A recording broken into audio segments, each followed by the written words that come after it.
Épître de Jacques, chapitre 5. À vous maintenant, riches, pleurez et gémissez à cause des malheurs qui viendront sur vous. Vos richesses sont pourries, et vos vêtements sont rongés par les teignes. Votre or et votre argent sont rouillés, et leur rouille s'élèvera en témoignage contre vous, et dévorera vos chairs comme un feu. Vous avez amassé des trésors dans les derniers jours.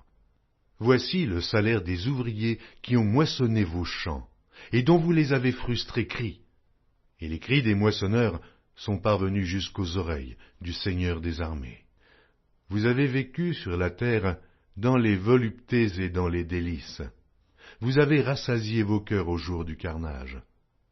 Vous avez condamné, vous avez tué le juste qui ne vous a pas résisté. Soyez donc patients, frères, jusqu'à l'avènement du Seigneur.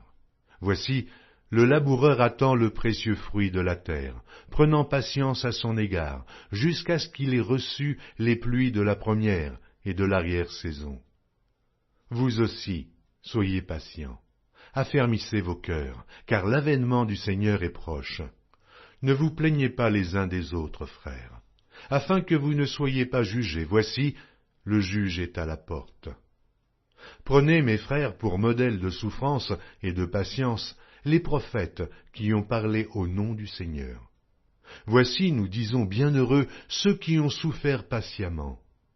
Vous avez entendu parler de la patience de Job, et vous avez vu la fin que le Seigneur lui accorda, car le Seigneur est plein de miséricorde et de compassion. Avant toute chose, mes frères, ne jurez ni par le ciel, ni par la terre, ni par aucun autre serment, mais que votre oui soit oui, et que votre non soit non, afin que vous ne tombiez pas sous le jugement. Quelqu'un parmi vous est-il dans la souffrance? Qu'il prie. Quelqu'un est-il dans la joie? Qu'il chante des cantiques. Quelqu'un parmi vous est-il malade? Qu'il appelle les anciens de l'Église, et que les anciens prient pour lui, en loignant d'huile au nom du Seigneur. La prière de la foi sauvera le malade, et le Seigneur le relèvera, et s'il a commis des péchés, il lui sera pardonné. Confessez donc vos péchés les uns aux autres, et priez les uns pour les autres, afin que vous soyez guéris. La prière fervente du juste a une grande efficacité. Élie était un homme de la même nature que nous.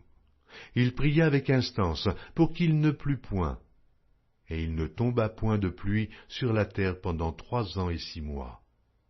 Puis il pria de nouveau, et le ciel donna la pluie, et la terre produisit son fruit. Mes frères, si quelqu'un parmi vous s'est égaré loin de la vérité, et qu'un autre l'y ramène, qu'il sache que celui qui ramènera un pécheur de la voie où il s'était égaré sauvera une âme de la mort, et couvrira une multitude de péchés.